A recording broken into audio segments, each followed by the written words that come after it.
C'est la première fois qu'on applique dans le Kurdistan, c'est-à-dire pour la première fois, d'abord avant c'était plutôt théorique, et maintenant de pratiquer, l'appliquer sur le terrain, c'est pas quelque chose de facile. Mais nous, on est en train de vivre avec les autres minorités, soit les Assyriens ou les Arabes, comme des frères. On n'a aucun problème. C'est un nouveau modèle de société, c'est un nouveau projet. Le confédéralisme démocratique, c'est un esprit, c'est un système dont l'esprit est fondamental et de regrouper justement les différentes ethnicités qui vivent sur le territoire, sur le Kurdistan.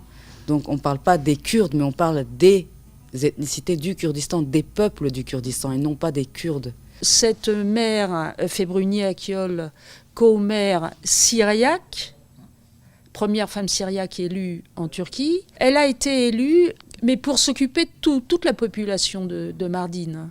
Après la révolution algérienne, on a renvoyé les femmes résistantes au foyer et on leur a réimposé le poids traditionnel. Je ne pense pas que ce soit possible au Kurdistan parce que la place des femmes est tellement plus importante, elles ont conquis tellement plus de place qu'il ne sera pas possible de les renvoyer au foyer. Le mouvement des femmes kurdes ou les femmes qui résistent actuellement sur tous les fronts, c'est le cœur du nouveau projet de société. Quand on a profondément goûté à la liberté, ça reste dans les mémoires. Si quelque part il y a la guerre et que les forces progressistes reculent, tout le monde trinque. Et inversement, quand on arrache la victoire à Kobané, c'est un élan extraordinaire au plan mondial.